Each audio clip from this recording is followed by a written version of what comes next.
O impeditivo ainda é técnico. Existem algumas, já se tem poucas empresas trabalhando com a GI, inclusive a Tecnion é a única do Brasil que não está ligada à universidade, que é realmente a Tecnion que faz. A gente está com algumas pesquisas sobre a GI, que a gente pode até detalhar um pouco mais depois, mas tem no mínimo duas, né, que estão focando muito nisso, a DeepMind e a OpenAI.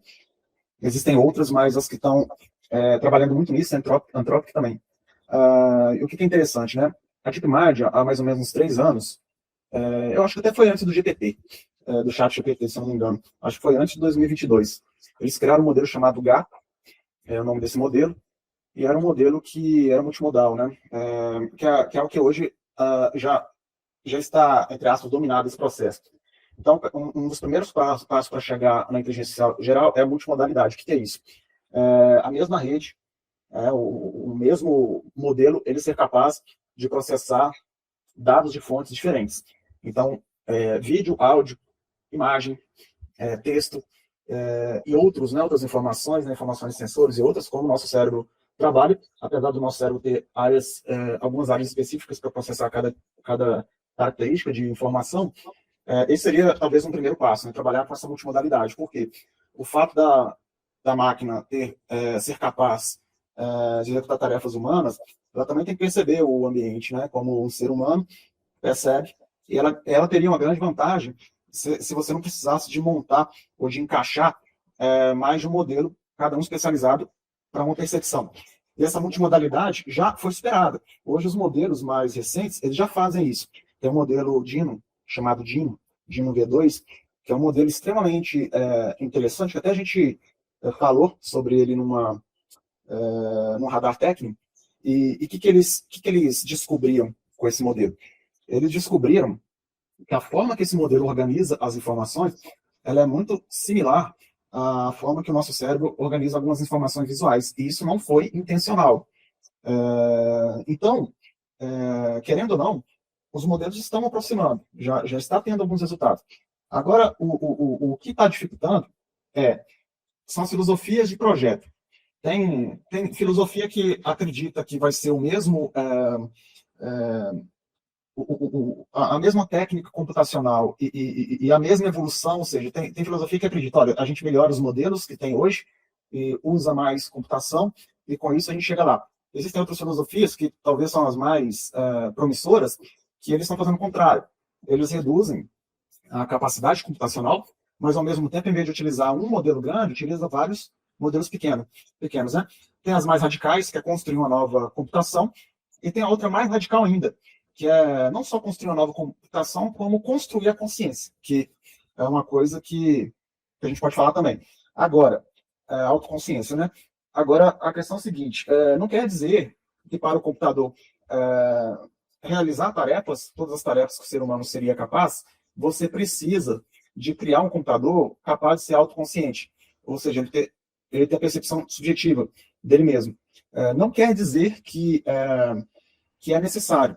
Porém, o contrário não é verdade. Né? Um computador, se em algum momento for possível criar uma máquina autoconsciente, ela, como efeito colateral, ela vai ter capacidade geral. Ela vai ter capacidade de resolver problemas gerais, porque ela vai ter a análise que a gente busca, que é com essa subjetividade que o ser humano tem.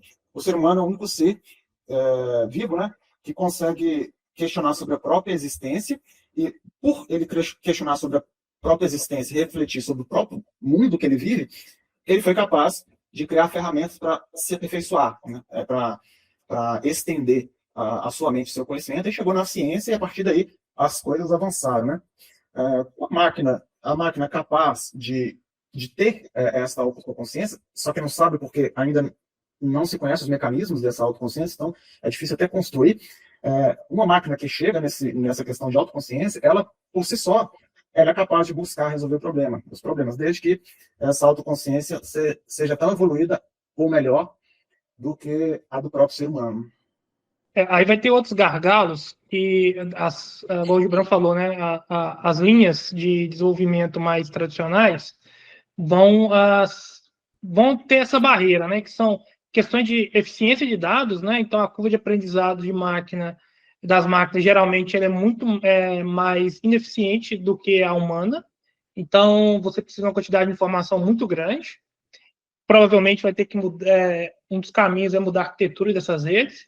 Uma outra forma também tem a ver com o próprio gargalo físico, né? Que é quando, principalmente, a questão de energia, né? De eficiência energética desses sistemas. E, consequentemente, aí você vai ter pessoas falando que o problema da AGI é muito menos de ciência da computação ou de computação em si, mas muito mais de economia ou de capacidade de hardware, né? Então, assim, o grande ponto é que, como qualquer outra, vamos dizer assim, área de conhecimento humano, a gente para avançar, a gente precisa de explorar quase todas as possibilidades de forma geral. Então, assim, quanto mais pessoas estão buscando a AGI, de certa forma, e a técnica, igual o Gibran falou, faz parte desse universo aí, sendo a única, primeira e única empresa brasileira a investir nesse sentido, é que vai levar a gente a, por exemplo, experimentar algo ou pegar um ponto de uma teoria, testar essa teoria até os certos limites dela, ou abandonar, né, que é o caso, refutar a hipótese, ou, se não, continuar investindo naquela hipótese para refinar ela ou chegar num resultado maior. Então, isso só vai vir mesmo com o tempo e com mais visão empreendedora nesse sentido, né? De investir em desenvolver algo e a gente mudar a forma de pensar, que é plugar no que está pronto.